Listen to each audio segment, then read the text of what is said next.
अहंकार छोड़िए और सीखना शुरू कीजिए।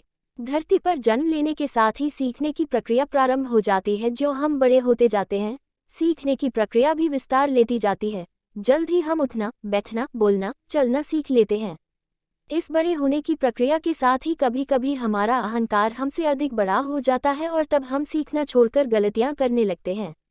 यह अहंकार हमारे विकास मार्ग को अवरुद्ध कर देता है। इस बात की चर्चा करते हुए मुझे एक वाकया याद आ रहा है, जिसकी चर्चा यहाँ करना अच्छा होगा। एक बार की बात है, रूस के ओस्पेंस्की नाम के महान विचारक एक बार संत गुरुजीएफ से मिलने उनके घर गए। दोनों में विभिन्न विषयों पर चर्चा होने लगी।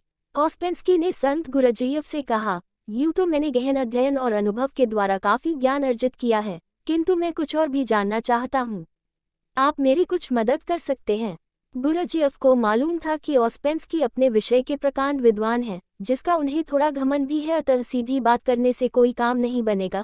इसलिए उन्होंने कुछ देर सोचने के बाद एक कोरा कागज उठाया और उसे ओस्पेंस्की की ओर बढ़ाते हुए बोले, यह अच्छी बात है कि तुम कुछ सीखना चाहते हो, लेकिन मैं कैसे समझूं कि तुमने अब तक क्या क्या सीख लिया है और क्या क्या नहीं सीखा है। अतः तुम ऐसा करो कि जो कुछ भी जानते हो और जो नहीं जानते हो, उन दोनों के बारे में इस कागज पर लिख दो। जो तुम पहले से ही जानते हो उसके बारे में तो चर्चा करना व्यर्थ है, और जो तुम नहीं जानते उस पर ही चर्चा करना ठीक रहेगा। बात एकदम सरल थी, लेकिन ओस्पेंस्की के लिए कुछ मुश्किल। उनका ज्ञानी होने का अभिमान धूल धूसरित हो गया। ओस्पेंस्की आत्मा और परमात्मा जैसे विषय के बारे में तो बहुत जानते थे, लेकिन तत्व स्वरूप और भेद अभेद के बारे में उन्होंने सोचा तक नहीं था। गुरुजीएफ की बात सुनकर वे सोच में पड़ गए। काफी देर सोचने के बाद भी जब उन्हें कुछ समझ में नहीं आया तो उन्होंने वह कोरा कागज ज्यों का त्यों गुरुजीएफ को थमा दिया और बोले, श्रीमान, मैं तो कुछ भी नहीं जानता। आज आपने मेरी आंखें खोल दी।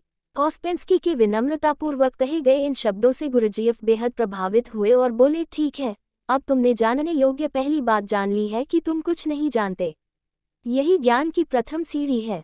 अब तुम्हें कुछ सिखाया और बताया जा सकता है, अर्थात खाली बर्तन को भरा जा सकता है, किंतु अहंकार से भरे बर्तन में बूंद भर ज्ञान भरना संभव नहीं। अगर हम खुद को ज्ञान को ग्रहण करने के लिए तैयार रखें तो ज्ञानार्जन के लिए सुपात्र बन सकेंगे। ज्ञानी बनने के लिए जरूरी है कि मनुष्य ज्ञान को पा लेने का संकल्प ले और वह केवल एक गुरु से ही स्वयं को न बांधे, बल्कि उसे जहाँ कहीं भी अच्छी बात पता चले उसे ग्रहण करें। धन्यवाद।